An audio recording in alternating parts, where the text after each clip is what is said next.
Assalamualaikum warahmatullahi wabarakatuh. Sebelumnya perkenalkan, nama saya Fawaz Al-Ajhar dengan NPM 1012118 dari kelas C6 Manajemen Universitas Teknologi Digital.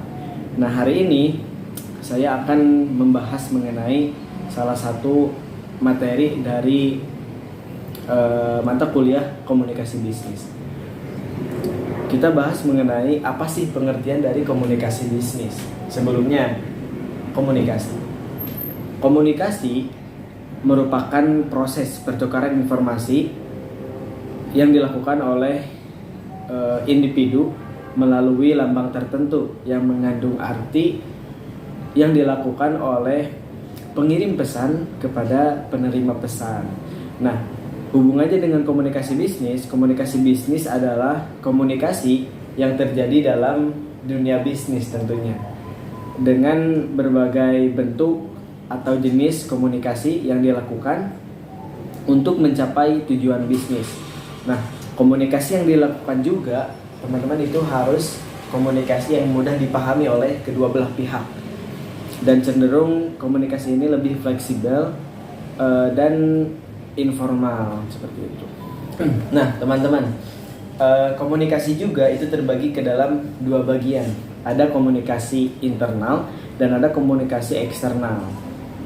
Nah, yang pertama itu ada komunikasi internal. Internal itu kan artinya di dalam. Jadi komunikasi internal secara sederhananya adalah komunikasi yang dilakukan oleh pihak atau anggota dalam organisasi, baik formal ataupun non formal. Nah, di komunikasi internal juga itu terbagi ke dalam dua jenis. Ada komunikasi internal personal, ada juga komunikasi internal kelompok. Nah, komunikasi personal itu adalah komunikasi yang dilakukan antara satu individu dengan individu yang lain. Dan ini pun komunikasi ini bisa melalui beberapa cara, ya. Ada yang melalui secara komunikasi langsung, yaitu dengan tatap muka atau face to face. Ada juga yang dilakukan melewati media seperti email, terus surat, dan lain sebagainya. Nah, yang kedua itu ada komunikasi internal kelompok.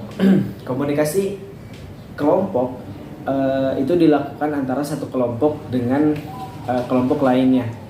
Yang kita ketahui pasti, ya, di sebuah organisasi atau perusahaan itu pasti ada yang namanya divisi.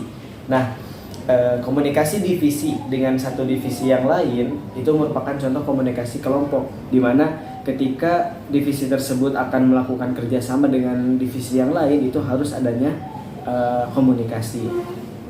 Nah, yang kedua itu ada komunikasi eksternal. Eksternal itu artinya di luar. Jadi komunikasi eksternal secara sederhananya adalah komunikasi yang dilakukan oleh organisasi dengan pihak luar organisasi tersebut. Dan tujuan dari komunikasi eksternal sendiri itu pastinya untuk mengokohkan relasi dengan pihak-pihak di luar, karena semakin komunikasi eksternal kita baik, maka relasi kita pun dengan pihak-pihak luar akan semakin baik pula. Contohnya banyak, ya, seperti kampanye, terus konferensi pers, dan lain sebagainya.